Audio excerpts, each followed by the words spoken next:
ये बदशक्ल औरत हमेशा मुसलमानों के खिलाफ और पैगंबर इस्लाम के खिलाफ जबान दराजी करती है। इस मर्तबा इसने हुजूर सल्लल्लाहु अलैहि वसल्लम और सैयदतुना हजरत आयशा के खिलाफ जो जबान दराजी की है उसने सारी हदें पार कर दी है। पहले आप सुन लीजिए कि इसने क्या कहा है, उसके बाद में मुफ्ती जुनैद मिसबाही साहब ने इसका जो मुंह तोड़ जवाब दिया है वो भी आपको हम दिखाएंगे और गुजारिश करेंगे कि इस वीडियो को शेयर करें और साथ ही साथ मुंबई भिवंडी जैसे शहरों में इसके खिलाफ एफआईआर दर्ज की जा चुकी है, वो भी आपको दिखाएंगे। पहले इस खबीस औरत नाजिया इलाही का वो बयान सुन लें।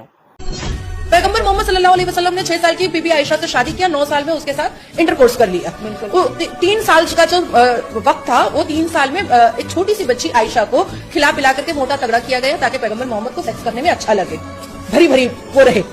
तो आप अब ये बात बोल दो तो बस गुस्ताखी नबी की सजा सरतन से जुदा। तो माज़ल्लाहि रब्बिल आलमीन, लानत हो, सद बार लानत हो ऐसी खबीस औरत पर जो नबी करीम सल्लल्लाहु अलैहि वसल्लम और हजरत आयशा रदियल्लाहु ताला अन्हा के इस शादी पर अंगुश्त नुमाई कर रही है। अब इसका जो जवाब दिया है मुफ्ती जुनैद मिसबाही ने, उसे आप ध्यान से सुनिए। और जहां तक खिलाने पिलाने वाली बात है कि माज़अल्लाह शादी से पहले खिला पिलाकर सेक्स के लिए तैयार किया जा रहा था, तो ये तो बहुत ही घटिया बात है। दुनिया के ना जाने कितने वालिदैन शादी से पहले अपने बच्चों को अच्छी ग़िज़ाएं खिलाने की कोशिश करते हैं। चेहरे पर बच्चों के ग्लो लाने के लिए हल्दी लगाई जाती है, उपटन लगता है, मेहंदी हाथों में लगाई जाती है, चेहरे पर मेकअप किया जाता है। जिन बच्चों का वजन ज्यादा होता है वो शादी से पहले अपना कम करने की कोशिश करते हैं, जिन बच्चों का कम होता है वो बढ़ाने की कोशिश करते हैं। शादी से पहले इस तरह की तैयारियां नॉर्मल हुआ करती हैं और जब शादी का मौका आता है तो घर को सजा दिया जाता है, वेडिंग नाइट में कमरे को सजा दिया जाता है। अब अगर कोई शख्स आए और इस तरह की तैयारियों में मसरूफ वालिदैन से कहे कि तुम अपनी बच्ची को सेक्स के लिए तैयार कर रहे हो, या इस तरह की तैयारी में मसरूफ, शादी की तैयारी में मसरूफ बच्ची से आकर कोई कहे कि तुम सेक्स की तैयारी कर रही हो,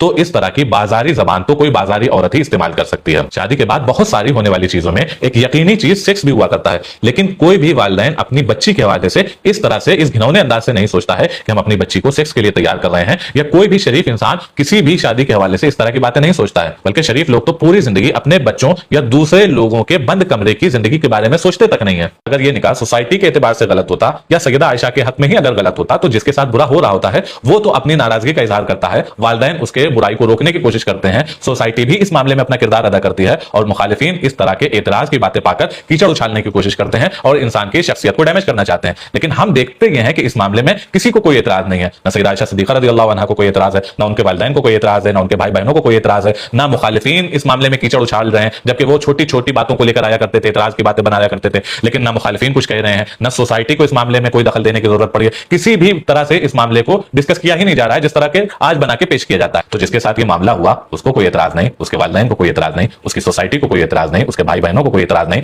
बल्कि आपके गुमान के मुताबिक ये जुर्म करने वाले के मुखालिफिन को भी इस मामले पर कोई एतराज नहीं कि वो इस मामले को लेकर ही कुछ फुटेज देने की कोशिश करें और बुराइयां बयान करने की कोशिश करें। आयशा खुद अपने निकाह पर फख्र फरमाते थे और पूरी मुस्लिम सोसाइटी को रसूलुल्लाह सल्लल्लाहु अलैहि वसल्लम और सैयदा आयशा के इस निकाह पर फख्र हुआ करता था। जिस तरह से इस वाक़े को पेश किया जाता है, माअज़ल्लाह अगर वाकई इस तरह का कोई मामला होता तो एक विक्टिम यानी सैयदा आयशा की ज़बान से हम वो बातें हरगिज़ ना सुनते जो रसूलुल्लाह सल्लल्लाहु अलैहि वसल्लम के लिए उन्होंने फरमाई है। क्या कोई विक्टिम क्रिमिनल की तारीफ करता है? अगर मामला वैसे ही होता तो कभी ना कभी तो किसी ना किसी तरह से तो सैयदा आयशा से इस निकाह के ऊपर नाराजगी का इजहार हो ही जाता, लेकिन मामला इसके बिल्कुल बरअक्स है। वो तो रसूलुल्लाह से अपने निकाह पर फख्र फरमाया करती थी, बल्कि वो तो रसूलुल्लाह के साथ गुजारे लम्हे लम्हे पर खुश हुआ करती थी, फख्र किया करती थी। जब सैयदा सौदा ने उनको अपनी बारी का दिन इनायत फरमा दिया तो वो सैयदा सौदा की शुक्रगुजार हुई। और अगर मामला वैसे ही होता तो सोसाइटी की मुतदराज खातून सैयदा सौदा सैयदा आयशा को बचाने की कोशिश करती, और अगर वो बचाने की कोशिश ना भी कर रही होती तो इस मामले पर सैयदा आयशा का रिएक्शन ये होता कि वो बारी का दिन कबूल करने से इनकार कर देती, और अगर मजबूरन अगर कबूल करना भी पड़ जाता तो कम से कम शुक्रिया के तो अल्फाज ना अदा करती। क्या कोई विक्टिम माअज़ल्लाह अब्यूजर से या क्रिमिनल से वैसी मोहब्बत कर सकता है जैसी सैयदा आयशा रसूलुल्लाह से किया करती थी कि अगर रसूलुल्लाह अपनी पहली बीवी का तज़किरा भी फरमाया करते थे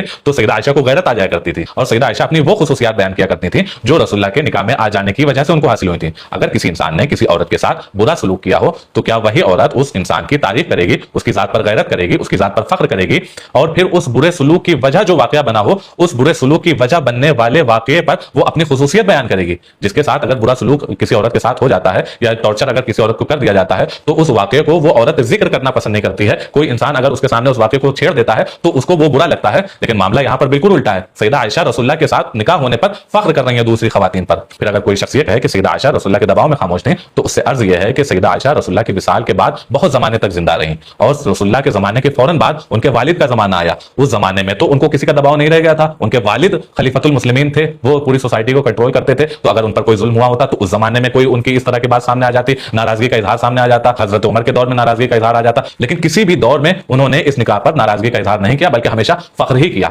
जो औरत हमेशा सेक्स और सेक्सुअल बातें करती हो, जिसकी खुद की 3-3 शादियां हुई हो और एक भी मर्द के साथ उसका गुजारा ना हुआ हो, वो दुनिया की सबसे अजीम हस्ती जनाब मोहम्मदुर रसूलुल्लाह सल्लल्लाहु अलैहि वसल्लम पर अंगुश्त नुमाई कर रही है। जरा अपने किरदार को देख कि तेरी हैसियत क्या है, तेरा खुद का गुजारा नहीं हो रहा है और तू बात कर रही है प्यारे आका नबी रहमत सल्लल्लाहु अलैहि वसल्लम की जिंदगी के हवाले से। खैर, तूने जो गुस्ताखी की है, मुसलमानों ने अपने ईमान का सबूत दिया है और कई जगहों पर इसके खिलाफ FIR दर्ज की जा चुकी है। बीजेपी की बड़ी नेता अपने आप को समझने की कोशिश कर रही थी, लेकिन अल्पसंख्यक मोर्चा के शख्स ने इनकार कर दिया कि इससे हमारा कोई ताल्लुक नहीं है, यानी अब बीजेपी इसके बचाव में नहीं आएगी। तो अब उम्मीद यही जताई जा रही है कि जरूर भी जरूर इसके खिलाफ जो FIR दर्ज हुई है उसके मुतालिक एक्शन लिया जाएगा और इसे गिरफ्तार करके जेल के सलाखों के पीछे भेज दिया जाएगा। ऐसे जितने नफरती लोग हैं कि जिन्होंने हुजूर सल्लल्लाहु अलैहि वसल्लम की शान में गुस्ताखियां की हैं, उनके खिलाफ भर भर कर FIR दर्ज करवाया जाए और उनकी गिरफ्तारी की मांग की जाए और ये उनसे कहलवाया जाए कि कानून बनाया जाए कि अगर कोई भी शख्स किसी भी मजहब की देवी देवता के खिलाफ जबान दराजी करता है, जमहूरी मुल्क हिंदुस्तान में इसकी गुंजाइश नहीं है और ऐसे शख्स को जेल के सलाखों के पीछे ही भेज दिया जाएगा।